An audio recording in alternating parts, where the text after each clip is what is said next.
Bismillahirrahmanirrahim. Assalamualaikum warahmatullahi wabarakatuh. Apa kabar teman-teman semua? Semoga sehat selalu dan dalam lindungan Allah Subhanahu wa taala. Amin. Baik, di pekan ini kita akan membahas tentang posisi imam pada saat sholat jenazah.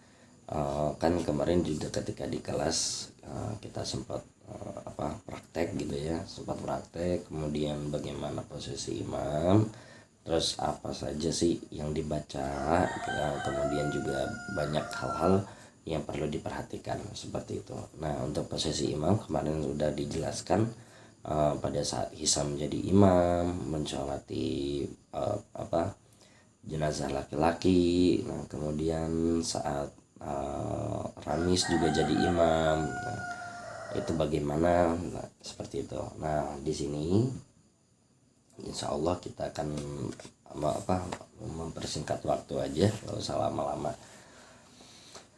Untuk jenazah laki-laki sendiri kan udah sempat kita jelaskan dengan posisi imam tuh di jenazah laki-laki itu di mana gitu.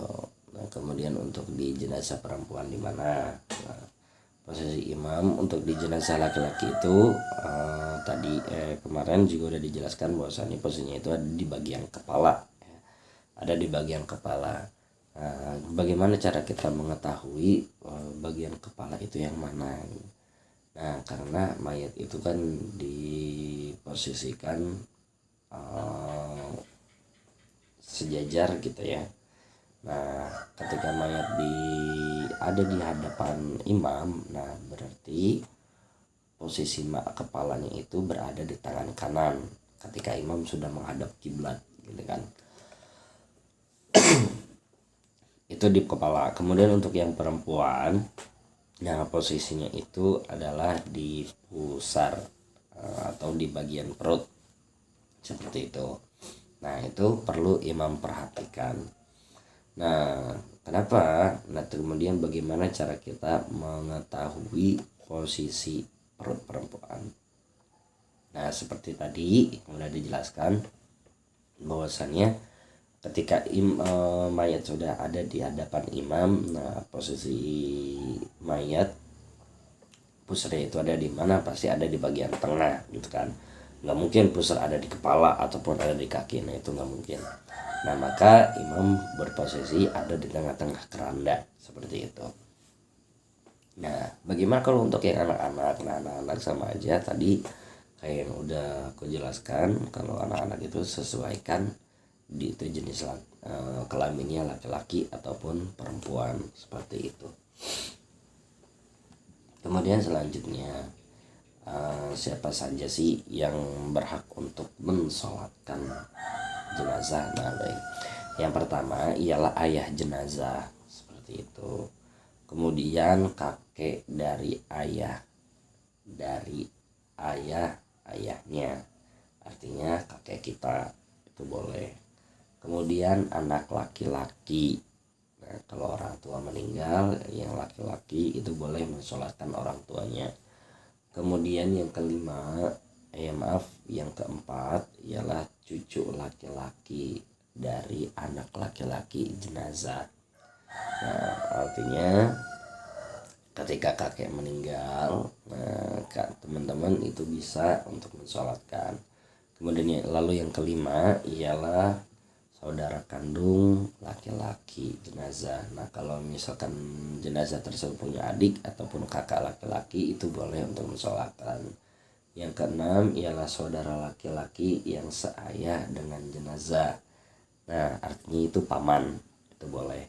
Kemudian keponakan berjenis kelamin laki-laki dari saudara laki-laki sekandung. Nah, itu kan keponakan, nah itu boleh. Kemudian paman saudara dari sekandung. Kemudian yang ke-9 ialah paman bersaudara yang seayah dengan jenazah. Nah, yang ke-8 tadi kan paman saudara yang sekandung. Nah, artinya paman dari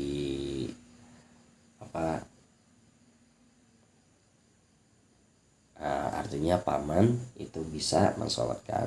Dan kemudian yang ke-9 paman saudara yang seayah ya itu juga bisa mensolatkan.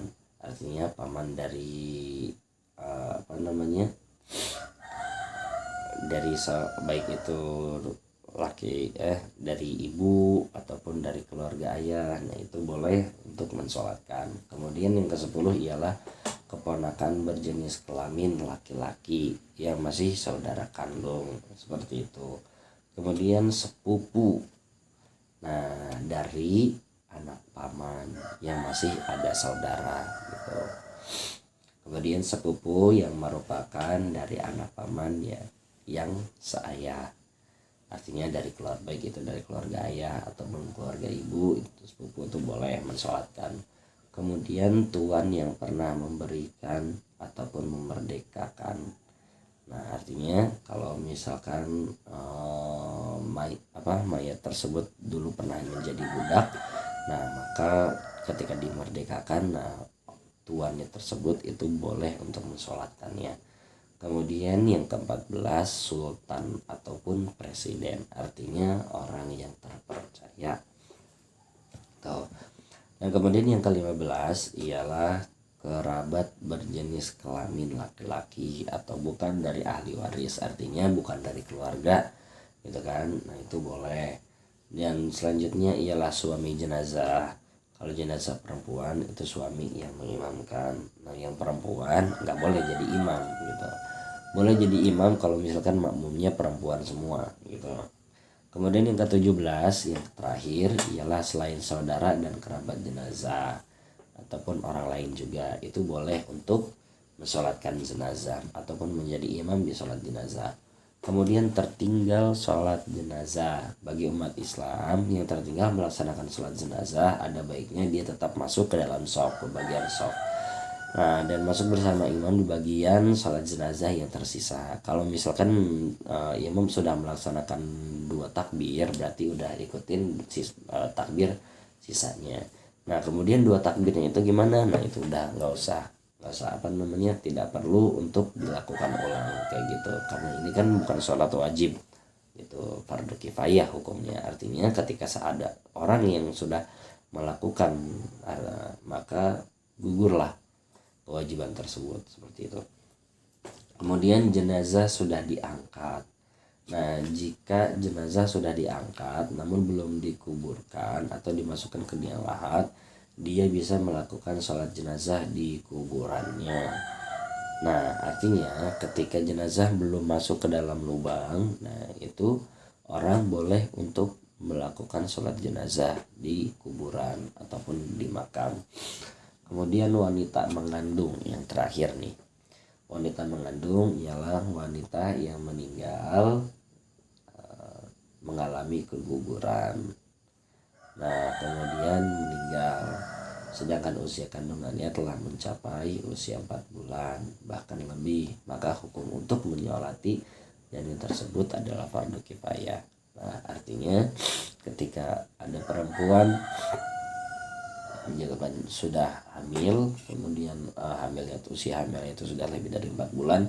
Kenapa? Karena di usia 4 bulan itu ruh itu sudah ditiupkan, artinya janin yang ada di dalam perut itu sudah ada nyawanya. Nah, itu diwajibkan untuk disolatkan. Nah, fardu hukumnya sama fardu kifayah. Kalau seandainya tidak ada yang mengerjakan maka dosa semuanya, seperti itu.